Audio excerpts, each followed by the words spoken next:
Olá pessoal, aqui quem fala é João Daronco, analista CIPM da Suno Research. Estou trazendo um case muito interessante para vocês. Hoje a gente vai conversar um pouquinho sobre a Copel, tá? E eu acho que a primeira pergunta que surge para o pessoal que ainda não conhece a Copel é o que é a Copel?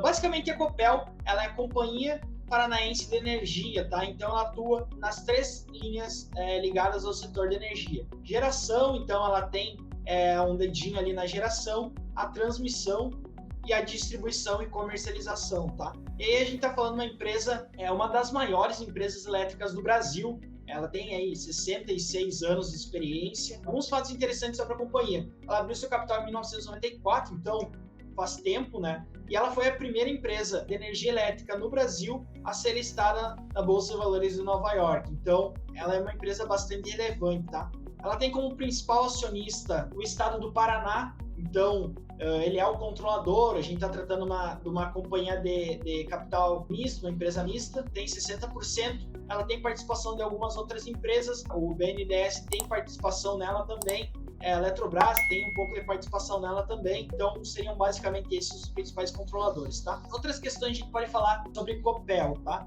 Então, é uma empresa bem grande, ela atende 395 municípios no estado ali do Paraná e região, ela atende quase 5 milhões de pessoas, tá? Então, é bem interessante. Sobre a distribuição, como eu falei, ela atua nos três braços, distribuição, transmissão e geração, tá? Sobre a geração, ela tem 45 usinas próprias, então, um número bem elevado, basicamente, grande parte, está aí distribuída em hidrelétricas e eólicas, tá? E ela tem alguma coisinha em térmica, mas hidrelétricas e eólicas são as principais fontes de energia que ela consegue gerar. No total, ela gera aí 6.400 megawatts, ajustada a participação dela. Ela tem alguma participação em algumas outras hidrelétricas e alguns outros parques eólicos, mas no total dela, ela gera aí 6,4 mil megawatts, tá? Com perspectivas aí, ela também tem 4 parques eólicos em construção e uma usina hidrelétrica, então ela vai aumentar esse seu portfólio, tá? O principal braço desses que eu tinha comentado com vocês é geração, tá? Então, a geração, ela representou aí quase metade da geração de caixa da companhia, vem da geração. De onde que vem o resto, tá? 1/3 da geração de caixa vem da distribuição, e aí o restante ele é distribuído aí entre transmissão e comercialização, são menos relevantes, mas tem ainda sua participação e relevância na companhia. Vamos dar uma olhadinha no Status Invest, é uma baita ferramenta para você que quer analisar empresas, quer entender um pouquinho melhor, entender como é que ela está funcionando. Vamos dar uma olhadinha aqui.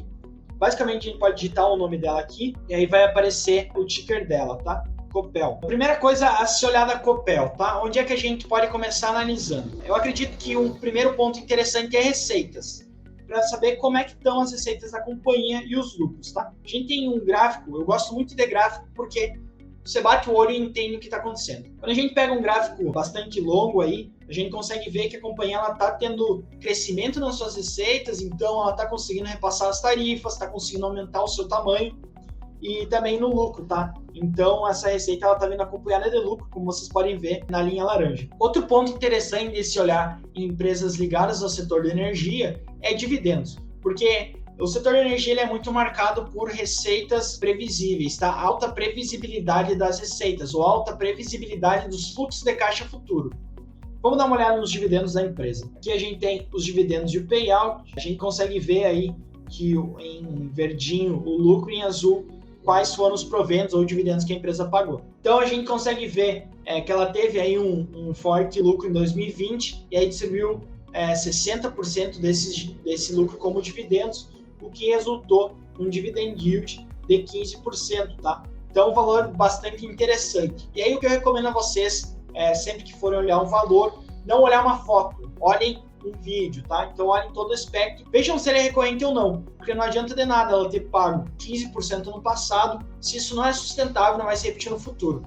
Que a gente sempre pensa nas empresas olhando para o futuro e para o longo prazo, tá? Então, quando a gente olha o gráfico de dividendo histórico, a gente vê que desde 2008 até 2020, ela estava aí com dividendo próximo na casa de 13,5%, 4%, e aí subiu para 15%, muito pode ser devido aí a um fator não recorrente, tá? Outra análise interessante a ser feita é ligada à eficiência, tá? Então, quando a gente olha a margem bruta, a gente está olhando quanto tem a ver com a eficiência que a companhia consegue ter em gerar lucro bruto, tá? E aí, quando a gente olha para a margem bruta da companhia, a gente vê que ela está estável e até crescendo desde 2014, sofreu um pouco da crise, mas ela está estável e crescendo, o que significa que não existem muitos players que estão abocanhando esse mercado dela, tá? Então, são margens recorrentes, crescentes, bastante interessantes. Outra margem interessante de se olhar é a margem líquida.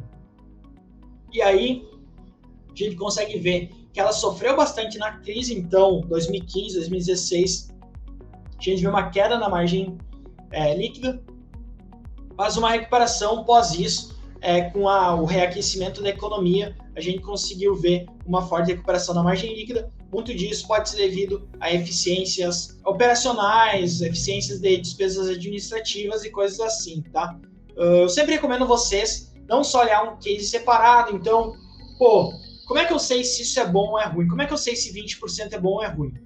O primeiro método é comparando, tá? Então, a gente tem aí a Copel, que é uma empresa de distribuição, que ela atua, na verdade, nos 3 segmentos, né? A gente pode comparar com outras empresas do setor elétrico e ver como é que esses números eles se conversam. Outro ponto interessante que você sempre tem que olhar é a questão de rentabilidade, tá? Então, quando a gente olha o ROI, que é o retorno sobre o patrimônio líquido, a gente vê um ROI crescente, que ele sofreu bastante na crise, então tinha um ROI de 7% na crise, e aí hoje em dia já está em 21%. Então, um outro ponto aí que tem que se entender é se esse ROI é sustentável ou não, se é efeito de algo não recorrente ou não.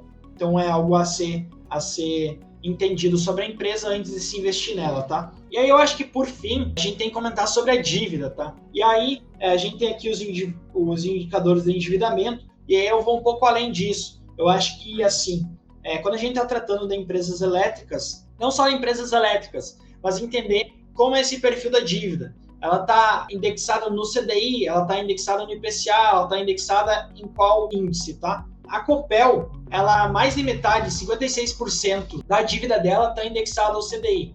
Então, a gente está vendo aí aumento no CDI, as curvas de juros futuras estão apontando para cima, então provavelmente vai ter outros aumentos do CDI, e isso vai impactar o custo médio de dívida dela, tá? Então, isso é um ponto de atenção, entender. Outro ponto que deve se entender é qual o cronograma de amortização dessa dívida.